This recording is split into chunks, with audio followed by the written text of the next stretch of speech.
Thank you, Mr. Speaker. Mr. Speaker, I rise to piggyback on that statement and request, which I fully support. Mr. Speaker, I was probably one of the first to condemn this unfortunate incident at about 2:30 p.m. yesterday, when I learned from one of my relatives who was in Aga Khan Hospital that Senator Osotsi had been attacked. Mr. Speaker, I condemned it, and I still do, as an act of cowardice. In our culture, and in any decent culture, people don't attack you without notice.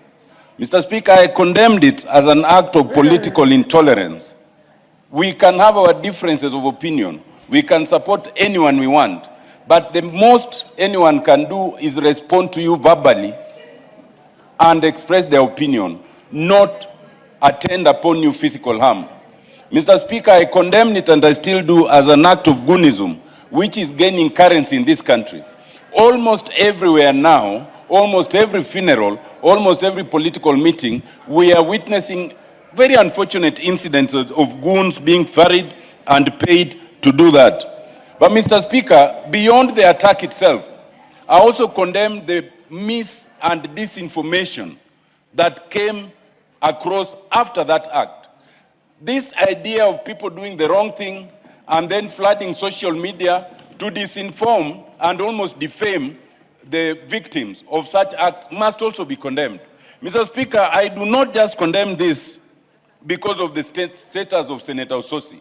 Yes, Senator Osotsi is a member of parliament, but I would condemn it if it happened to any Kenyan. Mr. Speaker, I do not just condemn it because it happened in my home city of Kisumu. Even if it happened in Mombasa or here or Kirinyaga or wherever else, it must be condemned.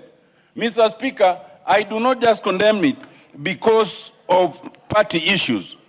I am the national vice chair of the ODM party. The D in our party stands for democracy. Anybody who is a member of ODM is allowed by our constitution to express themselves as best they know how. That can never be reason to visit any sort of harm in any way, either by any sympathizer of the ODM party. Anyone who thinks that they could be advancing the cause of any party by such actions must be condemned. I do not just condemn it, Mr. Speaker, because it happened in a city that is predominantly occupied by the Luo community. I am a Luo. I would condemn it if it happened to my worst enemy.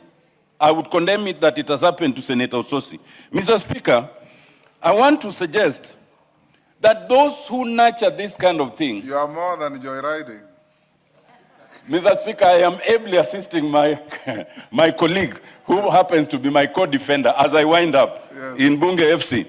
Mr. Speaker, Kenyans should know, and even non-Kenyans, you might get a young leopard that looks like a cat and take it home in the hope that it will be a cat and nurture it, and then it will grow to be a wild leopard that even you cannot contain.